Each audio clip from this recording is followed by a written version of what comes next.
আসসালামু আলাইকুম বন্ধুরা, welcome back to my channel. আজ আমি আপনাদের সাথে শেয়ার করব সেমি পাটিয়ালা সালোয়ার কাটিং এবং স্টিচিং। তো এখানে আমি সেমি পাটিয়ালা করার জন্য এখানে আমি 2 মিটার পরিমাণ কাপড় নিয়ে নিয়েছি। তো চলুন without any further delay let's start. ফার্স্টে আমি বেল্টের কাটিং করব। এর জন্য এর লম্বাটা নিয়েছি আমি 6 ইঞ্চি। তো 6 ইঞ্চিতে আমি এখানে মার্ক করে নিলাম এবং 2 ইঞ্চি নিয়েছি এক্সট্রা দড়ি ঘর করার জন্য এবং হাফ ইঞ্চি নিয়েছি এক্সট্রা বটম পার্ট অ্যাটাচ করার জন্য। তো এভাবে মার্কিং করে আমি স্কেলের সাহায্যে এখানে সোজা দাগ দিয়ে নিচ্ছি। তো এখানে আমার দাগ দেওয়া হয়ে গেছে। এখন আমি কোমরের চওড়াটি নিয়ে নিচ্ছি। তো আমার এখানে মেজারমেন্ট অনুযায়ী কোমরের অংশটি ছোট আছে, তো আমি কাটিংটি আপনাদেরকে পরে দেখাচ্ছি। চলুন নেক্সট স্টেপে যাওয়া যাক। এখন বাদবাকি যে কাপড়টুকু আছে সেটিকে আমি 4 ভাঁজে বিছিয়ে নেব ভালোভাবে। তো দেখুন এখানে আমি কাপড়টিকে ভালোভাবে 4 ভাঁজে বিছিয়ে নিয়েছি। এখানে কাপড়টির বন্ধ সাইডটি আছে আমার দিকে এবং খোলা সাইডটি আছে অপর দিকে। এখন আমি লেন্থের মার্কিংটি করব। তো আমাদের এখানে টোটাল যা লেন্থ থাকবে তার থেকে বেল্টের যে মাপটি নিয়েছিলাম সেটি মাইনাস যাবে, অর্থাৎ বেল্টে আমি 6 নিয়েছিলাম, আমাদের টোটাল লেন্থ হচ্ছে 39। তো 39-এর সঙ্গে 6 বাদ গেলে হচ্ছে যে 33। তো আমি এখানে টোটাল 33 ইঞ্চিতে দাগ দিয়ে নেব।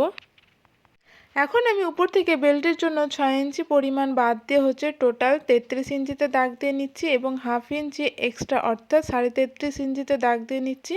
হাফ ইঞ্চিতে এই জন্য এক্সট্রা নিচ্ছি কারণ বেল্টের পার্টটি অ্যাটাচ করতে হবে। দেন আমি নিচে থেকে 2 ইঞ্চি আরও এক্সট্রা নিয়ে নিচ্ছি।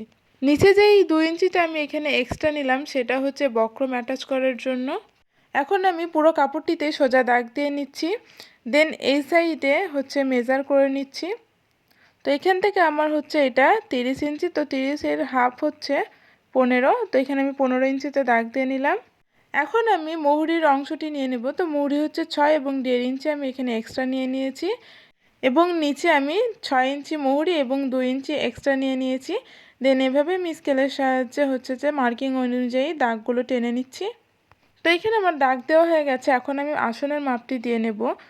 তো আসনের মাপটি দেওয়ার ক্ষেত্রে হিপ যা থাকবে তাকে 3 দিয়ে ভাগ করতে হবে। তো এখানে আমার হিপ 39, 39কে 3 দিয়ে ভাগ করলে হয় 13 এবং তার সঙ্গে 2 ইঞ্চি এক্সট্রা অ্যাড করতে হবে। তো টোটাল আমার এখানে 15 ইঞ্চি। এই 15 ইঞ্চির সঙ্গে আমি আরও 1 ইঞ্চি এক্সট্রা অ্যাড করে নিচ্ছি স্টিচিংয়ের জন্য। তো টোটাল আমার 16 ইঞ্চি এখানে। তো বেল্টে আছে 6 ইঞ্চি এবং এখানে নেব আমি 10 ইঞ্চি। তো টোটাল আমার 16 ইঞ্চি হয়ে যাচ্ছে। তো এখানে আমি 10 ইঞ্চি নিয়ে দাগ দিয়ে নিলাম। এখন আমি দাগ বরাবর এটি কাটিং করে নেব। তো এখানে আমি দাগ বরাবর কাটিং করে নিয়েছি। এখন কাপড়টির জয়েন্টগুলো আমি ছাড়িয়ে নেব। তো এখানে আমি কাপড়ের জয়েন্টগুলি ছাড়িয়ে নিয়েছি। এখন কলিগুলো ঠিক এভাবে অ্যাটাচ হবে। তো চলুন এখন কোমরপট্টিটি কাটিং করি। তো এখানে আমি কোমরপট্টির অংশটি নিয়ে নিয়েছি। তো এখানে আমি হিপের মেজারমেন্টটি নিয়ে নিচ্ছি। তো আপনাদের কাপড় যদি 4 ভাঁজে বিছানো থাকে তাহলে হিপকে 4 দিয়ে ভাগ করবেন এবং তার সঙ্গে আরও 4 ইঞ্চি এক্সট্রা অ্যাড করবেন। এখানে যেহেতু আমার কাপড়টি 2 ভাঁজে বিছানো আছে তাই হিপকে আমি 2 দিয়ে ভাগ করছি।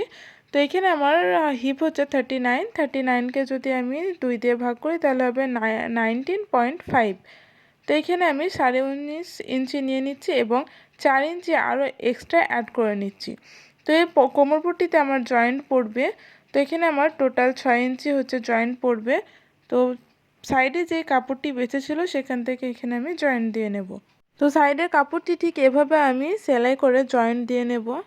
তো দেখুন এখানে আমি স্টিচিং করে নিয়েছি এবং উপরে একটি চাপ স্টিচ বসিয়ে নিয়েছি। তো দুটো পার্টই আমি এভাবে স্টিচিং করে নিয়েছি। এখন কোমরপট্টির সঙ্গে এই পার্টগুলিকে আমি অ্যাটাচ করে নেব।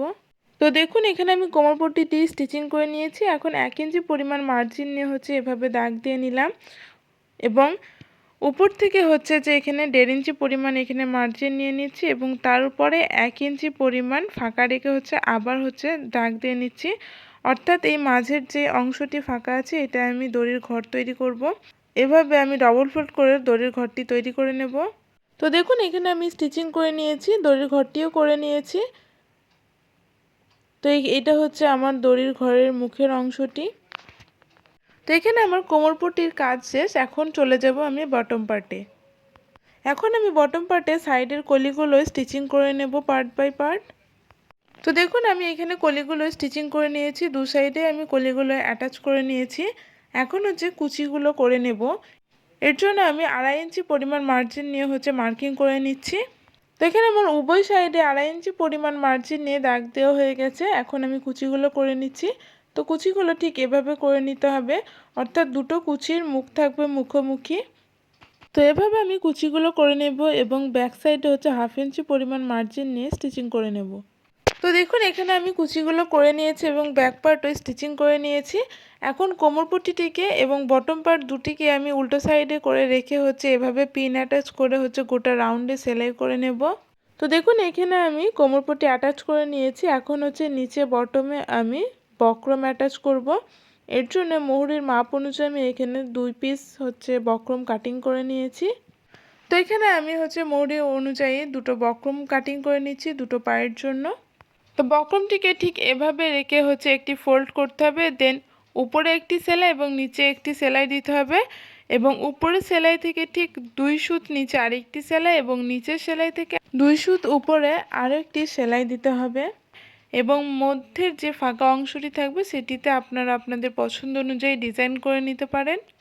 তো দেখুন এখানে আমি মুহুরিটি স্টিচিং করে নিয়েছি। এভাবে আমি আরেকটি পায়েরও মুহুরি স্টিচিং করে নিয়েছি।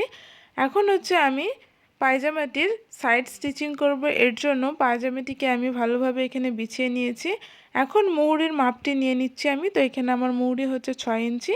তো 6 ইঞ্চিতে আমি এখানে দাগ দিয়ে নিচ্ছি, দেন এভাবে একটি শেপ দিয়ে নেব। তো এভাবে আমি আরেকটি পায়ে হচ্ছে শেপ দিয়ে নেব এবং স্টিচিং করে নেব। তো দেখুন এখানে আমি স্টিচিং করে নিয়েছি। এখন হচ্ছে বক্রমের যে বাড়তি অংশটুকু ছিল সেটুকু আমি কাটিং করে দেব। তো এখানে আমার সেমি পাটিয়ালার কাটিং এবং স্টিচিং কমপ্লিট। ভিডিওটি আপনাদের কেমন লাগলো কমেন্ট করে জানাবেন। ভিডিওটি যদি ভালো লেগে থাকে লাইক কমেন্ট এবং চ্যানেলটি সাবস্ক্রাইব করে পাশে থাকবেন। দেখা হচ্ছে নেক্সট ভিডিওতে। টাটা।